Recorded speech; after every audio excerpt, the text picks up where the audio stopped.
ভালো লাগছে আপনাদের মধ্যে এসে, আপনাদেরকে পেয়ে। আসার তো একটা সিরিয়াল আছে, যাওয়ার কোনো সিরিয়াল নেই, কেন বাবা? কে কখন কার আগে চলে যায় বাবা বলছে, কখন জানি চলে যায়। সবারই যেতে হবে, কেউ আমরা থাকবো না।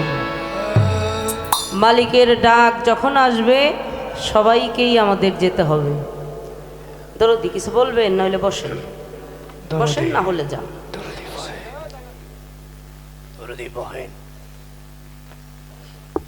যার কিছু হারিয়েছে মূলত তার জন্যই বিচ্ছেদ বাবা। যার মা আছে, বাবা আছে, আত্মীয় স্বজন, পরিবার পরিজন, গুরু সবই আছে, সেও কিছু হারাইল। যে সময়টা, যে দিনটা, যে রাতটা আমরা আজকে পার করলাম, এটা কিন্তু আর কখনো ফিরে আসবে না। এটাও একটা বিচ্ছেদ। শেষ পর্যায়ের দিকে আমরা একেবারেই চলে আসছি। তবে দুঃখ একটাই, কষ্ট একটাই, মানব কুলে জন্ম নিয়ে মানুষ হয়ে মানব জন্মটা সার্থক করতে পারলাম না, এখানেই দুঃখ থেকে যায়। না পারলাম মা বাবার সেবা করতে, না পারলাম গুরু সেবায় লাগতে।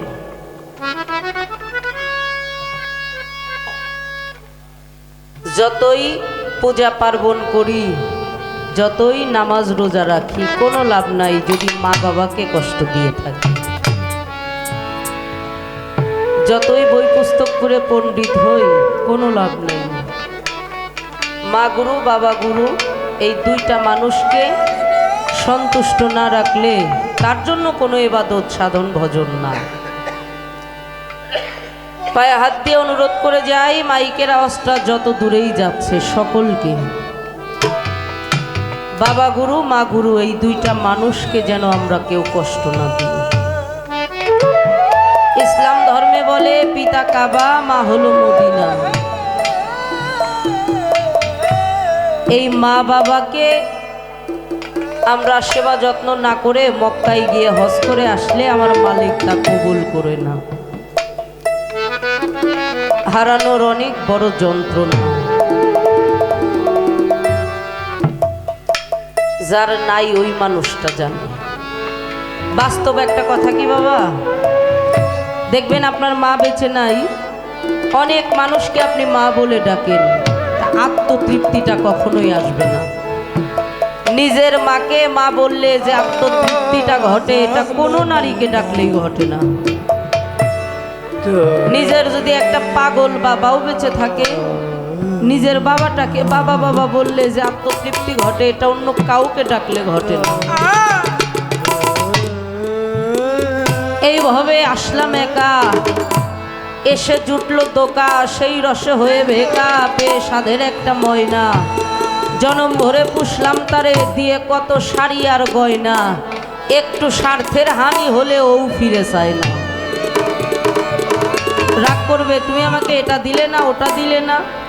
মা বাবা কিন্তু তা করে না বাবা, করে? কখনোই করে না। এটাও তো টাঙ্গাইল জেলা, তাই না?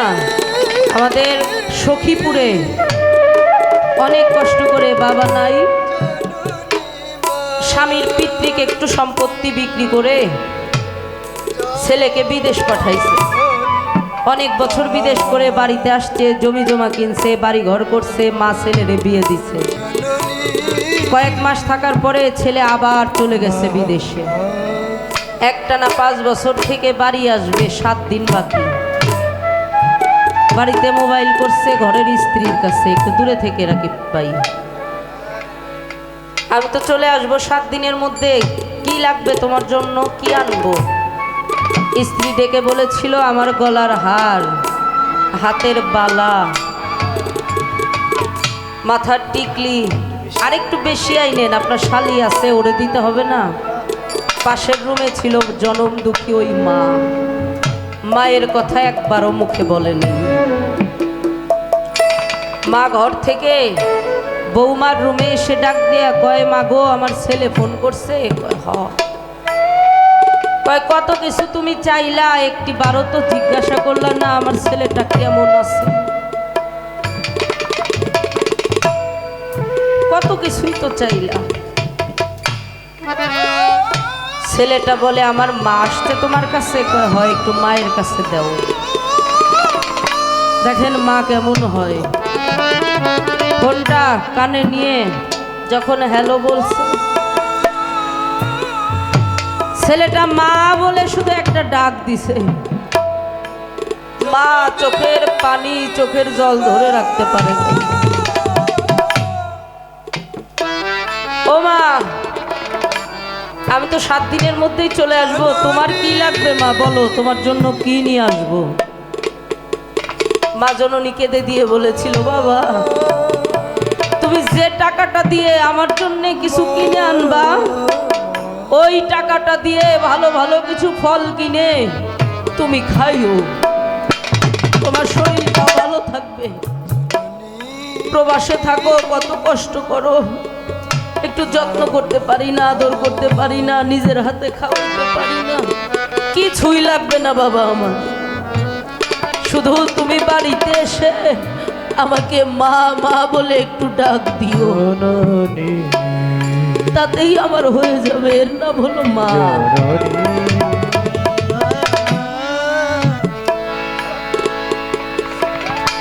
সন্তান বাইরে থাকলে মার চোখে ঘুম আসে না, বাড়িতে যাবেন ঘরের স্ত্রী দিব্যি ঘুমায়, মার চোখে ঘুম নাই। যত সময় সন্তান বাড়িতে না যায়, মা বাবা পথের দিকে চেয়ে থাকে। এই অমূল্য সম্পদ যাদের নাই রে, এদের মতো দুঃখী কপাল পোড়া জগতে আর কেউ নাই। হারানোর বড় যন্ত্রণা। যে সন্তান বাবার লাশ, মায়ের লাশ কাঁধে তুলছে, ও জানে যখন লাশটা কাঁধে তুলে মনে হয় আসমান ভেঙে কাঁধের উপরে পড়লো, এর চাইতে ভারী আর হয় না।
দরদি আর এই ভবে নাই কার কাছে